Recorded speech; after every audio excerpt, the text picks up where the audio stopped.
ಮಕ್ಕಳಿಗೆ ಸಮರ್ಪಕವಾಗಿ ಆಹಾರ ಪದಾರ್ಥ ವಿತರಿಸಲು ಆಗ್ರಹ ಮಾಡಲಾಗಿದೆ.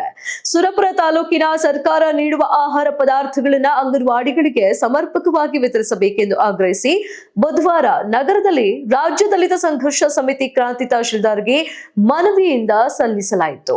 ಈ ಸಂದರ್ಭದಲ್ಲಿ ಮಾತನಾಡಿದ ಸಂಘಟನೆಯ ರಾಜ್ಯ ಸಂಘಟನಾ ಸಂಚಾಲಕ ಮಲ್ಲಿಕಾರ್ಜುನ, ಕ್ರಾಂತಿ ಸುರಪುರ ಮತ್ತು ಹುಣಸಗಿ ತಾಲೂಕುಗಳಲ್ಲಿ 577ಕ್ಕೂ ಹೆಚ್ಚು ಅಂಗನವಾಡಿ ಕೇಂದ್ರಗಳಿಗೆ ಸರ್ಕಾರದ ಆದೇಶದಂತೆ ಅಂಗನವಾಡಿಗಳಿಗೆ ಕೊಡ್ತಿಲ್ಲ. 40% ಮಾತ್ರ ಆಹಾರ ಪದಾರ್ಥ ಮತ್ತು ಸಾಮಗ್ರಿಗಳನ್ನು ವಿತರಿಸುತ್ತಿದ್ದಾರೆ. ಉಳಿದಿದ್ದನ್ನ ಗುತ್ತಿಗೆದಾರರು ಮಾರಾಟ ಮಾಡುತ್ತಿದ್ದಾರೆ ಎಂದು ಆರೋಪಿಸಿದರು. ರೇಷನ್ ಮತ್ತು ಮೊಟ್ಟೆಗಳನ್ನ ಜಿಲ್ಲಾ ಮತ್ತು ತಾಲೂಕಿನ ಹಾಗೂ ಗುತ್ತೇದಾರರು ಶಾಮೀಲಾಗಿ ಲೂಟಿ ಮಾಡ್ತಾ ಇದ್ದಾರೆ. ಇದರ ತನಿಖೆ ನಡೆಸಿ ಕ್ರಮ ಕೈಗೊಳ್ಳಬೇಕು.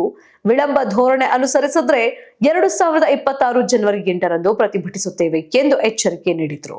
ಜಿಲ್ಲಾ ಮತ್ತು ತಾಲೂಕು ಮಟ್ಟದ ಅಧಿಕಾರಿಗಳು ಮತ್ತು ಏಜೆನ್ಸಿಗಳು ಸೇರಿ ಲೂಟಿ ಮಾಡಿ ಕೋಟಿ ರೂಪಾಯಿ ಅಧಿಕಾರಿಗಳು ಮತ್ತು ಏಜೆನ್ಸಿ ಹಂಚಿಕೊಂಡು ಸರ್ಕಾರಕ್ಕೆ ಮತ್ತು ಅಂಗನವಾಡಿ ಮಕ್ಕಳಿಗೆ ಮೋಸ ಮಾಡ್ತಾ ಇದ್ದಾರೆ.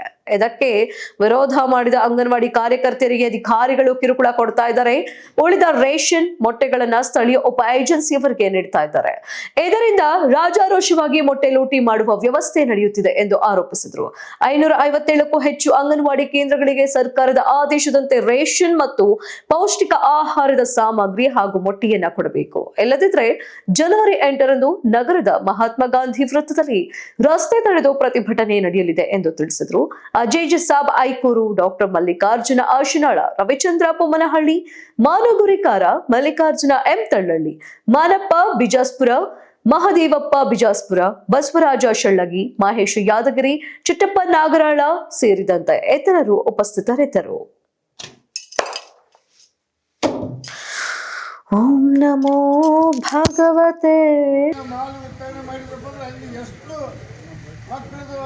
ರಾಶಿ ಅಂತೇಳಿ ತಾವು ಪರಿಶೀಲನೆ ಮಾಡಿ ಮತ್ತು ಸಂಬಂಧಪಟ್ಟವ್ರ ಮೇಲೆ ಕ್ರಮ ತಗೊಳ್ಳಕ್ಕೆ ತಾವು ತನಿಖೆ ಮಾಡಿ ವರದಿ ಮಾಡಬೇಕಂತೇಳಿ ನಾನು ತಹಶೀಲ್ದಾರ್ ಅವರಿಗೆ ಮನವಿ